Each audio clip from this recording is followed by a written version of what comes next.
The opening scene features a news reporter, Ga Yu, who narrates about Kekizili, the last virgin wilderness of China. He explains that this high-altitude plain is the only remaining habitat of the Tibetan antelope. Turns out that from the year 1985, poachers began hunting antelopes for their fine wool, which was prized in foreign markets. As a result, the number of antelopes plunged from 1 million to under 10,000 within a few years. In order to combat these poachers, a volunteer civilian patrol was formed in the year 1993, led by a retired Tibetan army officer, Ritai. Despite poverty and the lack of any government support, Ritai dedicates himself to safeguarding the endangered Tibetan antelope from extinction. The patrol seems to have been fighting fierce battles with the poachers, which also have grabbed the attention of the outside world. The battle has now become so intense that the poachers even murdered one of the patrolmen in the winter of 1996. In the aftermath of this event, Ga Yu is sent from Beijing to cover the story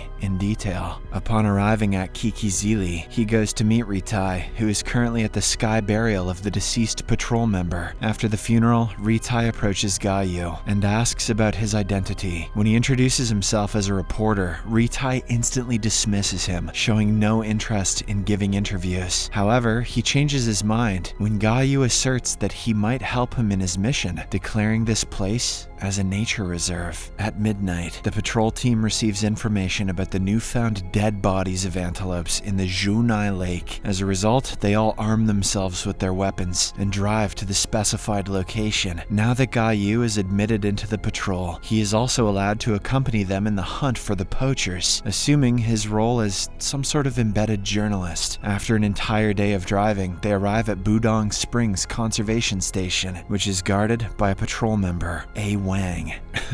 A. Wang. This man is overjoyed to see the team because he only occasionally gets to meet people and spends most of his time alone. When Ga Yu expresses his concern about the same, one of the team members reveals that they do not have enough human resources to hire for this job. So, A. Wang has been guarding the station alone for 3 years. The patrolling team spends a night there, dancing and enjoying time with A. Wang, and drives away the following morning. On the third day of their journey, the team arrives at Zhunai Lake, where they are greeted by a distressing scene. Over 400 bloodied carcasses of freshly skinned antelope lying on the ground. They then summon some fishermen fishing in the nearby frozen lake and ask if they saw any poachers. In response, they affirm, claiming that they were a few, but the darkness prevented them from seeing their faces. As they interrogate them, Ritai figures out that those fishermen also don't possess fishing licenses, so he makes them pay the penalty fee. After this, the patrol officers dig up a hole, drag the corpses into it, and burn them all down. Ga Yu is unable to muster enough courage to photograph such a gruesome sight with his camera. The patrolling team continues on their poacher hunting journey and arrives at Yak Valley on the 5th day. On their way, the poachers suddenly launch fire towards their vehicles, causing one of the team members to be severely wounded. They instantly apply first aid to his wound and cautiously look around for their assailants. However, they find no one but a Jeep, probably belonging to the poacher. After a brief inspection of the vehicle, they resort to burning it down. After driving for several more days, they come across the Kumar River, where they spot a bunch of poachers across the river. The patrolling team hurriedly gets off their vehicle, takes off their pants, and crosses the river to apprehend the hunters. Can't fight hunters unless we're pantsless, you know? They soon figure out that the poachers group is led by an elderly man named Ma Zhanlin and his son, Chang. They then take Chang away from the group in order to talk to him in private. For the first few minutes, the guy claims that he is just a driver and knows nothing about the gunman. But when the officers threaten him with their gun, he finally agrees to comply, revealing that he is not the mastermind behind all of this. There is someone else. In addition, he also discloses the whereabouts of the hidden skin. Upon arriving at the exact location, they unearth several bags filled with antelope skin. While the team members take out these bags, Ritai is furious as they are losing more antelopes during the breeding season. Following this, all the apprehended poachers, as well as the retrieved skins, are loaded into their vehicle, after which they continue heading forward to apprehend the main boss. After several more hours of driving, They stop in the middle of a vast plain land and set up a small tent. In the midst of the preparations, Ga Yu gazes at the beautiful stars. That constellation looks just like an antelope. He is then approached by one of the team members, Dawa. The two initiate a conversation, and Dawa tells him that Kikizili means beautiful mountain woman in their native Tibetan tongue. He also expresses how he suffers from homesickness every time he comes for the patrolling mission, and how the lights on the roads remind him of his home. Later on, everybody goes to sleep, while some patrolling officers stand guard. The following morning, Ritai wakes up to find out that Ma Zhanlin and Chang have escaped from the tent. This infuriates him, and he vents his anger on the guards, who seem to have fallen asleep at 5 a.m. Assuming that the poachers haven't gotten too far, the team sets off to find them. Soon after, they locate them running in the distance, so Ritai, accompanied by 2 other patrolling officers, chases them through the vast hills. Due to the high altitude of Kikizili, the air is very thin, which results in them struggling for breath. Despite this setback, the officers somehow manage to catch the poachers, but Dawa collapses during the process. Seeing this, Ritai hurriedly approaches him and tries to perform CPR, but to no avail. At this critical point, the apprehended Chang, who is a vet by profession, volunteers to help. He then fills some kind of drugs in an injection and administers it into Dawa's body, ultimately bringing him back to life. In the aftermath of this incident, Ritai instructs one of his team members, Liu Dong, to drive Dawa to the hospital. He also hands him some cash for the medical fees, but it is not sufficient. Left with no other choice, Ritai tells him to sell some of the antelope skins and raise the necessary money. After this, Liu bids an emotional goodbye to his friends and drives away with the injured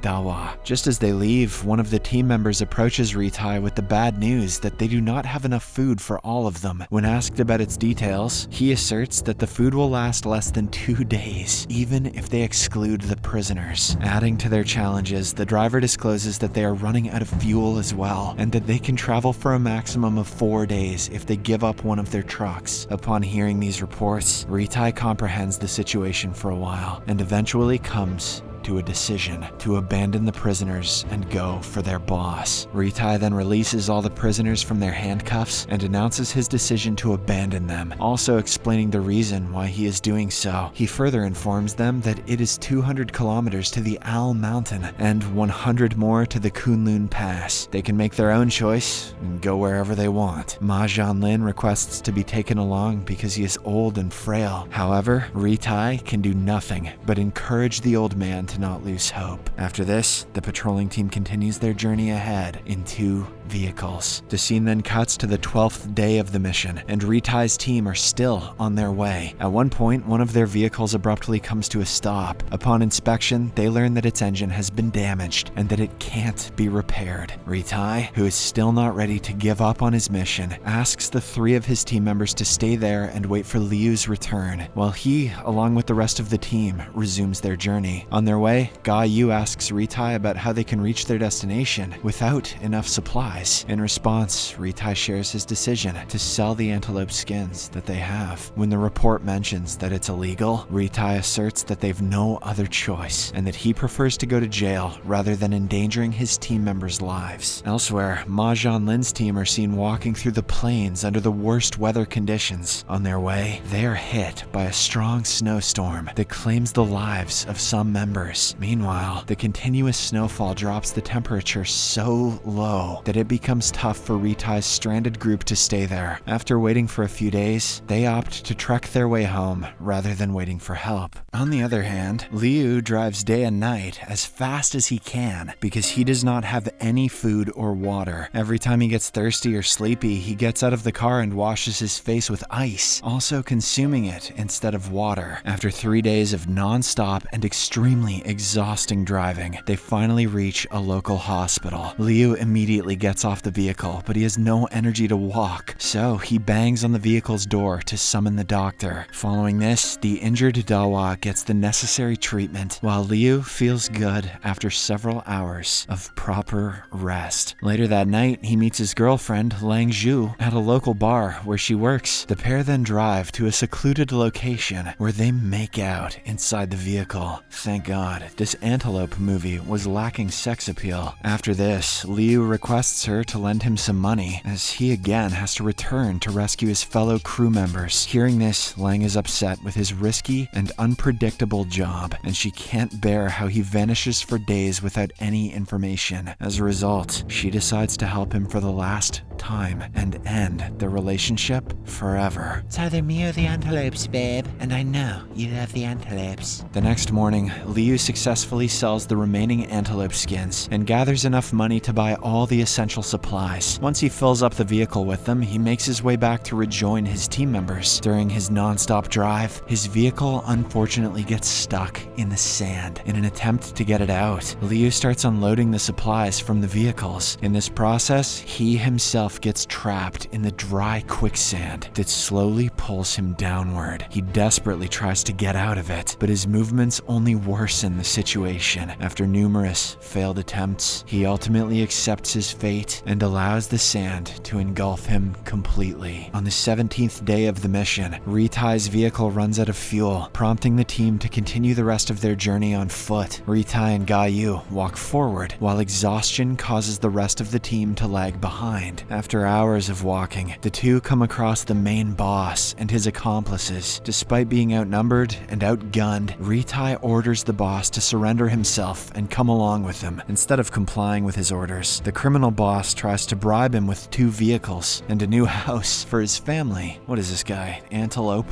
However, the brave and ethical Ritai is unswayed by his offer and resorts to fighting them. Unfortunately, the patrolling captain is fatally shot by the enemies, while Yu is let free as he's just a reporter. In the next scene, Ritai's body is brought back home and is prepared for a sky burial. The movie ends with captions stating that Guyu's reports on the atrocities in Kekizili had a profound impact on the country. A year later, the Chinese government declared Kekizili a national nature preserve and established a forestry bureau to safeguard it. The captions further indicate that antelope numbers increased to 30,000 by the time of the film's release.